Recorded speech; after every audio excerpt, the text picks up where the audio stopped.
उत्तर प्रदेश विधानसभा चुनाव के रण में कुछ ही महीनों का वक्त बचा है। ऐसे में सभी पार्टियां अपने अपने वोट बैंक को मजबूत करने में जुट गई हैं।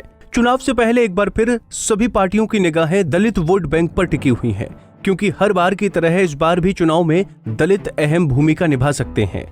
बसपा समर्थक और दलित चिंतक अवधेश कुमार ने कहा कि मायावती पर दलितों को अभी पूरा विश्वास है, क्योंकि जब भी दलित समाज पर कोई मुसीबत आई तो मायावती ने दलित समाज को एक नई ऊर्जा दी। और जहां तक सवाल है कि 2022 में चुनाव में दलित क्या करेगा, दलित कहां जाएगा, हम लोग की जो अपनी एक एक्सपर्ट ओपिनियन है उसके हिसाब से दलित हमारे हिसाब से कहीं भी अभी भटका हुआ नहीं है। वो पूरी तरीके से बीएसपी के साथ इंटैक्ट है, क्योंकि जो बीएसपी उसके पीछे जब दलित का कोई भी संघर्ष आता, कोई मुद्दा आता, उसके पीछे बीएसपी जब खड़ी होती है, या बहन मायावती जी चाहे वो ट्वीट करें चाहे उस पर बोले, तो निश्चित तौर पर उसको ये लगता है कि कोई हमारा लीडर हमारे साथ है। निश्चित तौर पर इस दरमियान जब 2022 का चुनाव होने वाला है, बहुत से ऐसे लीडरान जो दलित समाज में भी काम करने वाले, जो पार्टी बनाकर या किसी भी रूप में दलितों का वोट लेने के लिए आएंगे निश्चित तौर पर, लेकिन अभी उनको हमारा जो समाज है, जो दलित मूवमेंट के लोग हैं, उनको परखेंगे, और परखने में जब तक वो खरे नहीं उतरते उन पर अभी कोई विश्वास नहीं करेगा। बहन मायावती उत्तर प्रदेश के या पूरे देश के दलितों के लिए परखी हुई एक बहुत ही हितैषी लीडर है, तो निश्चित तौर पर अभी सबका रुझान उन्हीं की तरफ रहेगा। हालांकि अवधेश कुमार के दावों से उलट कांग्रेस प्रवक्ता सुरेंद्र राजपूत ने मायावती को दलित नहीं दौलत की बेटी बताया। उन्होंने कहा कि अब मायावती को दलितों की कोई चिंता नहीं है। कांग्रेस ने दलितों के लिए बहुत कार्य किए हैं और इस चुनाव में दलित कांग्रेस को जरूर अपना आशीर्वाद देंगे।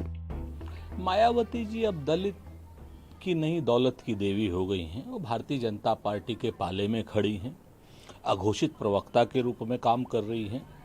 उसको सिर्फ दौलत के अलावा उन्हें किसी बात से मतलब नहीं है। और रही बात कांग्रेस पार्टी की, तो कांग्रेस समग्र रूप की राजनीति करती है। धर्म और जाति की राजनीति किए बगैर अगर देश में कोई इकलौता दलित मुख्यमंत्री दे रखा है, वो पंजाब में कांग्रेस ने दिया है। दलित भाई पूरी तरीके से देख रहे हैं। आरक्षण अगर किसी ने संविधान में आरक्षण की व्यवस्था कराई है तो कांग्रेस की सरकार ने, नेहरू जी ने बाबा अम्बेडकर साहब के साथ कराई थी। तो 15 निकाती प्रोग्राम अगर कोई किसी ने किया था तो कांग्रेस पार्टी ने किया था। पट्टे जो दिए थे ज़मीनों के गाँव में दलितों को, वो कांग्रेस पार्टी ने दिए थे। कांग्रेस अपने दलित भाइयों के साथ और अंतिम गरीब व्यक्ति के साथ आखिर तक खड़ी है। वोटों की राजनीति जिन्हें करनी है वो करें, हम तो दलित का साथ देंगे और दलित का आशीर्वाद हमारे साथ है।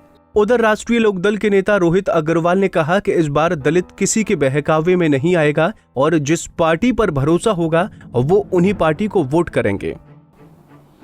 देखिए, दलितों के ठेकेदार कई बन के घूम रहे हैं आज, पर दलितों की जब उद्धार की बात होती है तो कोई सामने नहीं आता है। हमने देखा किस तरीके से हाथरस में दलित बेटी का रात के 1:30 बजे किस तरीके से अंतिम संस्कार कर दिया गया। तब कहाँ थे ये लोग जो आज अपने आप को दलितों का ठेकेदार बता रहे हैं।